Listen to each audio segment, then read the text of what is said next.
Today I'm going to do a book review on A Big Little Life, a memoir of a joyful dog by Dean Koontz. I volunteer at the SPCA regularly after I lost my American Cocker Spaniel Chivas. Due to my great loss, I knew exactly how Dean felt when Trixie, the retired canine companion service dog he adopted, passed on.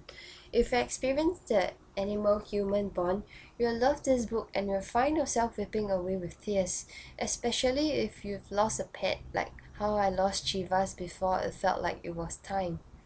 And if you're not an animal person like how my sister isn't one, you're probably going to think that what Dean has wrote in this book was ridiculous and the book was all about him, but that's not true. Trixie, like many retired canine companion service dog, was good-natured. When a congenital issue with an elbow sidelined, she went to be with Dean's family, and Dean treated her as though Trixie was her daughter, and that is something I really admire. C.S. Lewis wrote, "Love anything and your heart will be wrung and possibly broken. To love is to be vulnerable." People who love animals know the truth of this, and Dean and Gerda, they chose to have their hearts wrung and broken again.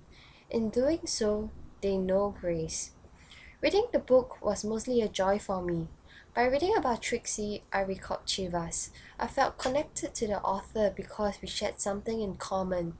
I expected how the story would end, and that I would cry, and yes, I did in the end. Similar to Trixie, Chivas was diagnosed and gone too soon. And like Trixie, I took him home to give him the best spoiling ever, only to find out that even that had to be cut short. So I've chosen this book to talk about because this is one of my favorite books by one of my favorite authors.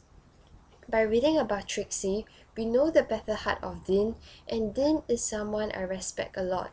We learn about his childhood and the man he grew up to be, and we also learn about his spirituality and what his values are. For fans like me who love the insights of his interaction with animals, and that includes Trixie, is an interesting glimpse into the heart of the author. It tells you as much about the author as it informs you of the actual intended topic of the book.